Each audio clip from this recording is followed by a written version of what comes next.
Thank you for joining us, ladies and gentlemen. Today is Saturday, January the 21st, 2023. I'm here in Loudoun County with Marshall Andy. Thank you. Yeah, thank you for having me out today, Thank Andy. you, Rex. Yes, sir. Right in my home here, as a matter of fact, and we're having a good time just speaking Indeed. a little bit. You had some questions you wanted to ask me about a song. Yeah, Eddie's song by Eddie Arnold. Now, the first time I heard that song was in 2016 on your WLIL radio station. Well, the first thing when I heard it, I thought, well, gosh, that sure is a neat song. Okay. I automatically assumed Eddie Arnold just sat down one day with pen and paper and just wrote it out. That's not the case, is it? There's a little bit of interesting history to it that I didn't realize. Most people probably don't know. Well, Eddie Arnold was really a classic country singer before he reached the age of 80, the middle 80s. He then crossed over to what they call middle of the road, or you could call over going to more pop sound, because his favorite singer, by the way, was Bing Crosby. Oh, really? Yeah, but Eddie and I were good friends, and he let me share a lot of things with him. And the title of this song that we're going to do is called Eddie's Songs. And what there are 21 different titles of number one hits. Each one was a number one hit. And I don't know whether it was Fred Rose of Rose and Acuff and their publishing company came up with the idea, but somebody over there in that publishing company came up with the idea for Eddie to put those songs all together and just make one song out of it. And it's got a catchy tune. And I thought, well, boy, that's a really interesting story. And then I know that Chet Atkins at RCA at the time, he was the program director and front man for RCA in Nashville, and he actually produced this song. And it's called Eddie's Songs. And what I really like about the whole thing is that each one of them happened to be singularly a hit, not just in the top 10, but a number one hit. Wow.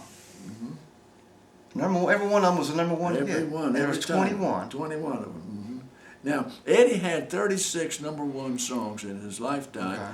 He was the only person through history today in country music, probably in any kind of genre, that actually had the most number in the top 10 more than anybody in the history. And from 1948 to 1951, he had at one time 10 songs at the same time on the jukebox. Wow.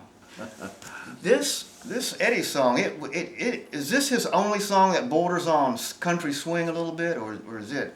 No, there are several others that he did that way too. And Okay. Little Roy Williams played for Eddie, all of his life, and then played for me the last 5 years that he lived. And he did everything in a kind of a western swing tempo, and he just loved that swing, and he put it in. So you could call that a pop swing if you wanted to, but that's where it came from. Western swing came a long time ago, back in the late 20s and 30s, from Will, the cowboy sidekick for so many of the different cowboy stars and all.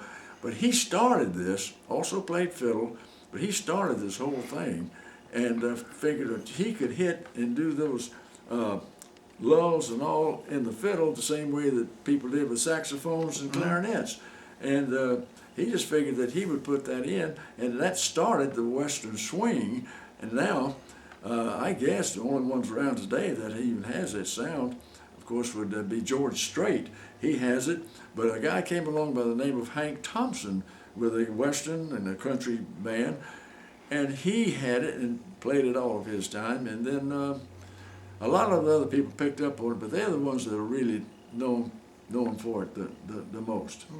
Of all the Eddie Arnold songs that he had, you picked this one for your intro at WLIL. That's right.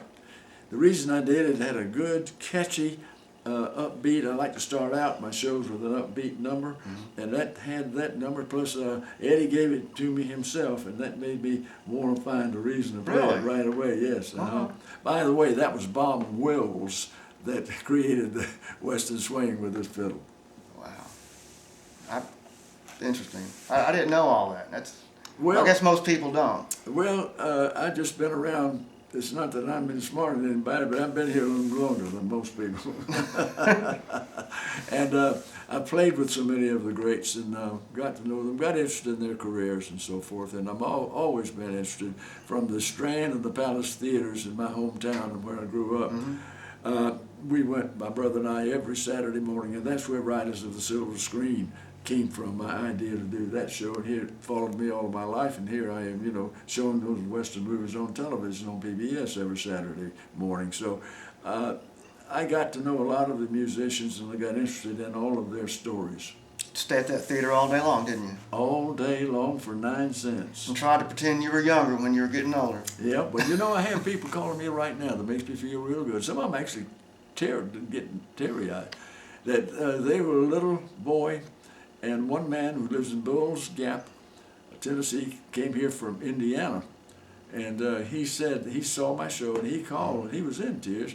And he said that his father had to work on Saturday mornings, but his mother would take him to that local movie house, and they would watch those Western pictures, the ones that I'm showing, what we call B-Westerns now, and that afterwards they would go and get a hamburger and a milkshake. And he, every time, and especially since I filmed my show in Loudon at the theater down there, where the opening and close, of course, is done from that show. And when he saw that, he had a theater just like that with the same name called the Lariat. Really? Yes. And he just broke down in tears. He really did. So to touch someone like that, I feel like that going back and reminiscing. I have people here, I even got a Christmas card here this past Christmas. It says, "Thank you again for another year of making me feel like a child again." So I guess that's good enough for me. You know, I remember you told me years ago, it was at one of your buddy's barbecue Christmas shows, that you ran into a man at the Food City parking lot, and he was quite a few years older than you, and he said, "Oh yeah, I used to listen to your show when I was a boy." He says, "Are you Marshall Andy?" And I said, "Yes, sir." He says, "I just wanted to tell you that I love your program, and I've been watching you since I was a little boy." And he had to be 90. And I thought, my goodness, how old do you think I am? What he meant, he watched those movies as a little boy, but he had been watching them all those times. And for me to bring them back into his life, he was just thrilled to death. Yeah, that's a true story. I'm glad you remembered it. Yeah, I thought that was funny when I heard that. Yeah. Well, is there anything else I can answer for you? No, I think we're good to go. Thanks for having me out again, Marshall Andy. My pleasure, Rex. Thank you so much. Sir. And also, the best barber I've ever had, right here. Thank you, ladies and gentlemen, for coming by the Barbershop website. Good. You got it.